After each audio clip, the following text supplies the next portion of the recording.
saya dibawa-bawa gitu loh. Padahal saya tidak pernah ngajarin siapa-siapa. Nah itu lah, ya semuanya sih pada tahu sih ya. Pada tahu nggak lagi-lagi lah, pokoknya finish ganti agent lah, jangan di situ lah. Benar-benar agent yang nggak tanggung jawab, kita ngambil visa ya sendiri, nggak diantar sama agent, cuman tuh di lantai 3 ke kamar ini, cuman dibilang gitu sama staf Indonesianya. Kedua, yang dulu itu mana tiket itu pakai uang sendiri, visa itu pakai uang sendiri. Nah pas aku libur baru diganti.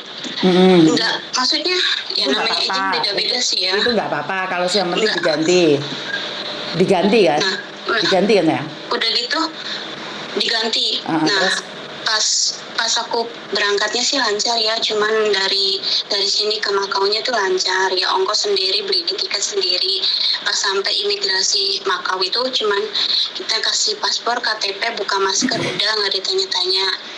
Pulangnya sama, terus aku cuman dikirimin visa lewat handphone, terus aku print. Nah pas di imigrasi Hong Kong aku kasih paspor sama KTP sama visa, terus kata pihak imigrasi sanopa nah ya kiumemenga umum kayak tahu, aku bilang gitu. Terus udah lolos, cuman ditanya gitu aja. Nah Jumat pulang, Sabtu masuk majikan. Nah Minggunya dia telepon majikanku, Cecenya nggak libur loh, dia baru masuk. Iya ada di rumah. Nah hari Selasanya dari pihak agent staf Indonesia SMS aku, gimana mbak? Nggak aku jawab, apanya gimana? Lagi pula kalau aku ngomong macam-macam, aku lo baru masuk, jangan sampai aku diintermenit lagi. Aku nggak pernah selama ini 1 bulan lo diintermenit majikan, nggak tahu salahnya apa. Terus? Ya nasib. Ya sekarang sih apapun ya aku terima, finish 2 tahun, karena kan aku takut visanya nggak bisa turun. Betul. Dijalanin dulu, itu aja. Tapi kenapa agentmu bilang kok Yuni yang ngajarin, maksudnya gimana Sam? Aku nggak pernah ngajarin siapapun. Kan gini mem, aku jujur ya. Aku sih pokoknya jangan dilihat, takutnya aku juga dilihat sama agentku ntar itu buana dendam banget kan gini. Bu, saya besok mau jangan ke Makau, nyebutin namanya loh sayang, jangan nyebutin namanya loh, ngerti nggak? Terus uang tiketmu nanti kalau udah 3 bulan 4 bulan baru cair. Loh kok bisa gitu bu? Iya. Terus siapa yang ngajarin kamu kayak gitu? Tanya, nggak ada. Terus dia nyebut nama Miss gitu loh, Miss Yuni aku ngajarin? bilang nggak ada yang ngajarin aku. Iya, siapa yang ngajarin kamu? Yuni ya? Enggak, aku bilang Miss Yuni nggak bilang apa-apa, nggak pernah ngajarin aku apa-apa, aku bilang gitu. Terus? Nah, kan aku ngomong apa adanya. Betul. Ibu direkturnya ngomong gini, jangan cerewet kamu, banyak omong. Digituin akunya sama dia. Gitu. Terus kenapa kok majikanmu dimintain uang? Majikanmu buat apa dimintain uang? Dimintain uang 3.000 katanya buat makan aku di Makau sama itu transport kami ama kongsian lo pelejin kaito samchimana pai sikie homona sikie homona Leong Chinkai. 2.000 katanya. Lah katanya kamu harus bayar sendiri, naik kapal bayar sendiri. Aku bayar sendiri. Lah mungkin itu dimasukin ke agent, tapi aku ya minta uang minta buat beli ongkos tiket 65 aja nggak dikasih. Ngomongnya, emang kamu kasih duit ke kita meh? Ngomongnya gitu, cepetan pergi. Ngomong gitu. Boarding house kita bayar sendiri. Tapi agentnya itu malah minta duit ke majikan, katanya alasannya buat makan aku sama ongkos aku 2.000 katanya. Majikanku yang bilang ke aku bilang, Ong Taiwan ngo chikai wo tapce ngo chikai Cina. Hai homon sikie ngo chikai Cina, mai kongsian pe ngo Cina. Aku ngomong gitu loh sama majikan. Terus majikanku bilang, Ong Taiwan le kongsia. Gitu. Wah, Lah kenapa nama-namaku disangkutkan padahal kamu tahu sendiri aku nggak pernah telepon siapa-siapa. Iya, Aku juga nggak pernah ngomong siapa-siapa, kamu tahu kan sayang? Nah, aku bilang ini pantas, aku cuma inisiatif sendiri gini, pantesan Miss Yuni keluar, orang dia nolong kita malah ditekan sama atasan, siapa sih yang mau kerja tekanan batin, dia mendingan keluar, emang kerjaan di situ doang. Ya begitu mungkin dimaki-maki, jangan cerai kamu, jangan jadi sok pahlawan, mungkin digituin, karena aku ya yang ngasilin dia uang, nggak ada TKW lo nggak mungkin, banyak majikan kalau nggak ada pembantu nggak mungkin dia dapat uang, nggak tahu diri, maunya enak sendiri. Mikirlah ke situ. Tahu sendiri kan, Makanya saya nggak aku pernah ikut berjuang. campur siapapun dan saya nggak pernah ngajarin siapapun. Sekarang malah semua agent bilang kalau saya ngajarin. Nah, kalau kalian jujur kan nggak perlu takut, Tondo. Bener nggak? Aku jujur, aku ngomong enggak, Miss Yuni nggak ngajarin aku, nggak pernah bilang apa-apa. Cuman itu uang tiket hak aku, Bu. Aku bilang, aku minta karena besok aku mau ke Makau buat biaya aku bilangan gitu. Dikasih 1.000. Nah, lantas 1.430 kemana? Dimakan codot. Cuman udahlah, aku udah ikhlasin aja lah, uang gak seberapa ribut, yang penting visaku udah turun, terus aku berjuang 2 tahun finish kontrak, ganti agent loh, udah tau agentnya kayak gitu, codot, kita dijadikan tikus percobaan buat makan kucing garong. Wah, sampai segitunya ya, Bunda. Parah berarti ya. Lah kan emang bener Mem, kan itu sebetulnya Makau belum buka, kita ini kan orang pertama yang nginjek ke sana. Iya, kamu Karena orang pertama. nggak pulang Indo. Iya. Ada agent lain di situ sudah 1 bulan nggak bisa di Makau stay visa, harus keluar Makau terus masuk lagi, harus keluar, jadi dia tuh masuk Hong Kong. Nah, ke imigrasi Makau jadi kayak awal lagi, dapat 1 bulan lagi. Dari agent lain ada. Nggak bisa stand visa di Makau sekarang. Soalnya memang belum buka gitu. Jadi jadinya tikus percobaan kamu. Nah, udah gitu, iya bilang gitu aja lah, tikus percobaan gitu. Terus nih, kalau aku mau jujur, kan aku ngomong sama staf Indonesia, aku lo nitipin uang 3.000, kenapa aku tidurnya di lantai? Padahal di situ ada kamar, ada ranjang. Aku tanya, kalau mau diranjang 900, oke aku bayar 900 daripada aku tidur di lantai, dilangkah-langkahin. Terus dia namanya anak TB kan bojo-bojoan. Nah, bojonya bilang gini, nggak bisa, nggak boleh gitu, nggak dibilang pilih kasih, dibilang nggak ada. Lah, mereka kalau misalnya bilang pilih kasih, tinggal bilang loh, dia loh diranjang bayar 900, kalau kamu mau diranjang bayar 900 nggak masalah loh. Aku bilang gitu kan. Ada harganya beda-beda di Makau, Dok? Kalau boleh tahu. Lah, kan di situ tadinya barengan sama anak kos. Nah, di situ kan memang ada ranjang yang kosong. Jadi anak kos itu pindah di boarding lain di situ buat tunggu anak visa. Nah, kedua, aku ngomong gini, nggak apa-apa aku nambah, yang penting aku dapat ranjang. Terus yang punya boarding ngomongnya gini, jangan disebutin ya, soalnya kan ini bakalan tahu nanti aku yang diojok-ojok lagi, yang dibully. Kata yang punya boarding ini, nggak ada, semuanya mah yang punya boarding di Makau tuh anak TB semuanya tidur di lantai, nggak ada yang diranjang. Katanya gitu. Terus aku bilang, aku dulu di Tito pakai ranjang kok, kecuali udah penuh banget baru di lantai karena emang tempatnya nggak memadai, terus darurat. Lah ini loh tempat banyak, kenapa di lantai? Orang mau ke WC kita lagi tidur dilangkah-langkahin.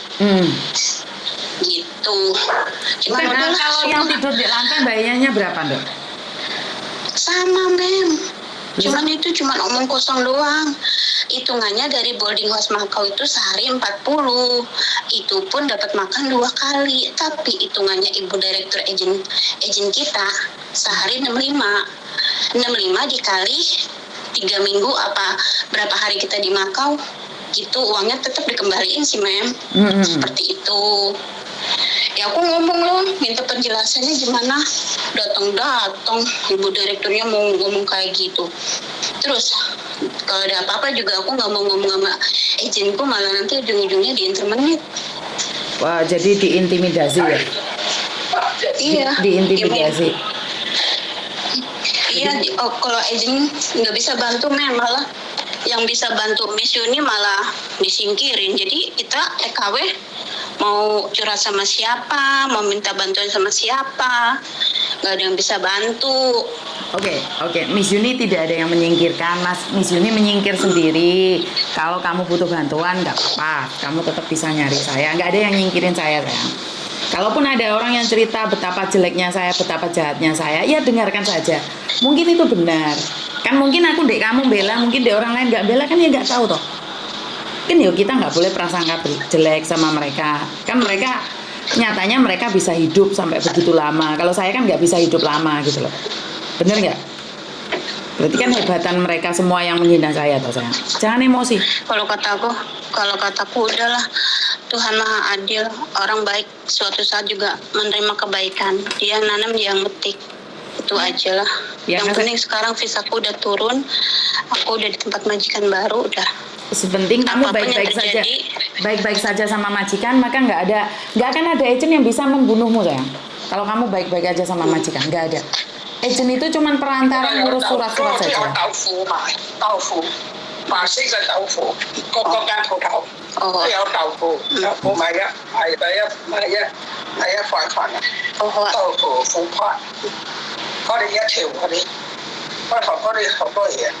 Mem, udah dulu ya. Iya sayang. Nyuruh aku belanja, thank you. Oke. Sehat selalu, Mem. Sehat selalu buat kamu juga, yang sabar, yang kuat ya sayang ya. Oke, bye-bye. Oke. Saya tidak tahu agent apa ya ini ya. Ternyata yang dulu saya dengar ada salah satu agent yang di area Wancai dan di area Chungkwan mengatakan persetan dengan Yuni, bullshit dengan Yuni. Ternyata masih banyak agent-agent lain yang sebenarnya memang tidak suka kehadiran saya. Ini suatu pertanda besar sebenarnya. Kenapa? Kenapa kehadiran saya itu dimusuhin? Atau karena jatah kalian nggak bisa ngambil dari TKW? Karena dengan konten-konten saya ini TKW jadi pinter, TKW jadi tahu aturan, jadi Anda tidak suka. Ya kalau memang Anda lebih suka pada TKW yang bodoh-bodoh, saya rasa Anda salah. Hari ini adalah hari dimana sudah pakai digital ya. Semuanya serba internet. Jadi kalau Anda merasa rezeki Anda terhalang karena kehadiran saya, itu bukan karena saya. Mungkin karena Tuhan bilang sudah waktunya ya.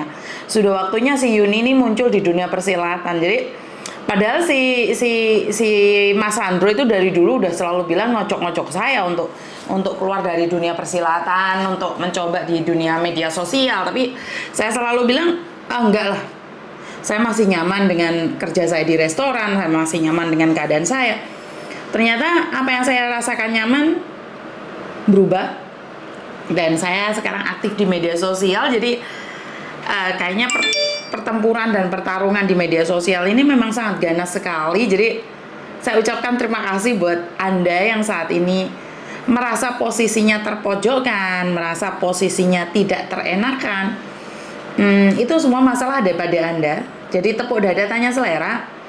Jika Anda tidak suka kehadiran saya dan Anda memberikan bukti-bukti bahwa saya adalah seorang pengkhianat, pembohong, ataupun apa ya, apapun deh namanya itu, saya selalu bilang tunggu aja waktunya dimana Tuhan akan jawab doa semua orang, dan Anda sendiri akan merasakan Karmayanti dan Karmayanto. Karena dalam Karmayanto itu tidak ada catatan lo sudah pengalaman 100 tahun, bahkan Anda tidak akan mati ya. Karena ya posisi seseorang naik turun, dan jika Anda bangga dengan apa yang Anda lakukan, ya silakan biarkan saya menjadi diri saya sendiri. Dan sangat mengkhawatirkan jika Anda selalu berpikir orang lain memikirkan Anda. Anda selalu berpikir bahwa saya selalu menghancurkan tatanan kehidupan Anda. Ini bagi saya sangat aneh sekali ya. Saya tidak tahu kenapa ada beberapa agent yang mengatakan bahwa saya yang mengajari kalian. Atau memang benar saya mengajari kalian. Tapi kan saya mengajari kalian berdasarkan fakta. Anda takut ya? Apakah kehadiran saya itu membahayakan buat kantong Anda? Ya makanya itu jangan berpikir bahwa dunia ini hanya milik Anda. Jadi kalau kita bertemu di meja dan Anda pernah mengatakan sama saya kalau pengalaman saya itu tidak sehebat Anda, ya itu ya beda ya, pengalaman orang kan beda-beda. Ya kalau kita bertarung di dalam pengalaman di restoran kan Anda tidak punya sama sekali loh. Jadi kadang-kadang saya cuma pingin bertanya, bahasa aku gak jelas. Kamu merasa hebat saat ini. Ingat, kehebatan itu bukan ada di posisi. Kehebatan itu bukan pada diraih. Ya, kehebatan itu bukan hanya di diri sendiri, tapi kehebatan itu menurut saya adalah saat kita dikasih rezeki, kesehatan, itu juga kehebatan ya. Jadi dimana kesehatan itu tidak bisa ditawar-menawar ya, karena saya pernah mengalami drop kesehatan karena kejahatan saya dulu ya. Jadi ini nggak ada hubungannya dengan siapa-siapa ya. Jadi ini tentang diri saya pribadi, dimana keegoan saya, emosi saya itu nggak jalur. Jadi ya udah, nikmatin aja. Bagi Anda yang tidak suka dengan kehadiran saya, selamat, Anda akan terus merasakan itu, karena saya tidak akan pernah berhenti sampai di sini perjuangan ini, kecuali Tuhan sudah bilang, Yun cukup, kamu pulang, saya akan pulang dan berhenti. Jadi perjuangan saya ini tidak akan pernah berhenti dengan ancaman-ancaman yang ingin Anda berikan. Itu aja dari saya, kurang lebihnya saya minta maaf. Wassalamualaikum warahmatullahi wabarakatuh. Berkat Tuhan mengalir atas hidup kita semua, semoga semua makhluk hidup akhirat. Terima kasih, bye-bye.